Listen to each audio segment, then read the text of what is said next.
ఇదే శాసనసభలో మాదిగ ఉపకులాల వర్గీకరణ కోసం వాయిదా తీర్మానం ఇస్తే నాతో పాటు ఆనాటి శాసనసభ్యుడు సంపత్ కుమార్ను కూడా ఈ సభ నుంచి బహిష్కరించడం జరిగింది. గత ప్రభుత్వం ఏబిసిడి వర్గీకరణ మీద కేంద్రానికి ప్రధానమంత్రికి విజ్ఞప్తి చేయడానికి అఖిల పక్షాన్ని తీసుకెళ్తామని చెప్పి తీసుకుపోకుండా మాదిగ సోదరులను మోసం చేయడం జరిగింది.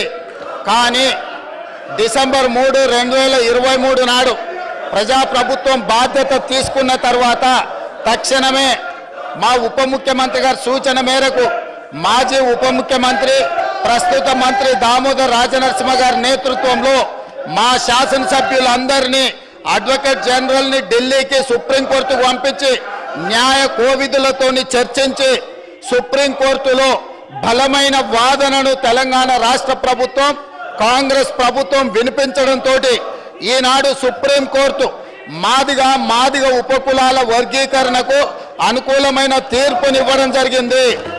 నేను మనస్ఫూర్తిగా సుప్రీంకోర్టు కాన్స్టిట్యూషనల్ బెంచ్కు రాజ్యాంగ ధర్మాసనానికి మనస్ఫూర్తిగా కృతజ్ఞతలు తెలియజేస్తున్నా.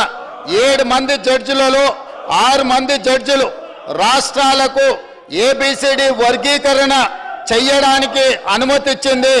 తెలంగాణ రాష్ట్ర ప్రభుత్వం తరఫున నేను స్పష్టమైన ప్రకటన చేస్తున్నా, దేశంలోనే అందరికంటే ముందు బాగానే నిలబడి తెలంగాణ రాష్ట్ర ప్రభుత్వం ఏబిసిడి వర్గీకరణ అమలు చేసే బాధ్యత మా మిత్రులు మా మంత్రివర్గ సహచరులు మేమందరం తీసుకుంటాం.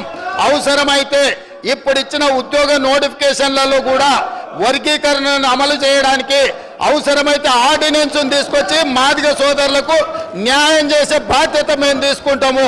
కాబట్టి ఈరోజు ఈ సభ అందరూ కూడా ఈ అంశం మీద ఏకాభిప్రాయానికి వచ్చి మాదిగ ఉపకులాల వర్గీకరణకు సంపూర్ణంగా సహకరించాల్సిందిగా రాష్ట్ర ప్రభుత్వం తరఫున నేను విజ్ఞప్తి చేస్తున్నా. అధ్యక్ష,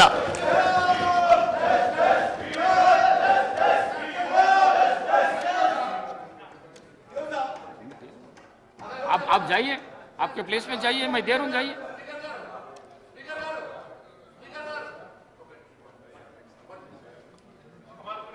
मैं आपको दिए तो आप बैठ गए.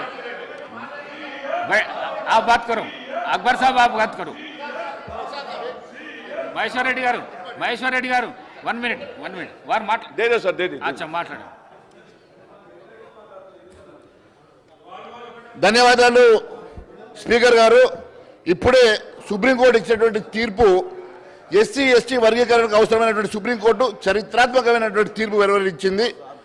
నాటి 5 సభ్యుల ధర్మాసన తీర్పును కొట్టేస్తూ 7 ధర్మాసన సభ్యులతో కూడినటువంటి తీర్పు 6 సభ్యులు సపోర్ట్ చేస్తూ ఈరోజు ఈ వర్గీకరణను మరి ఆమోదించడం చాలా సంతోషం.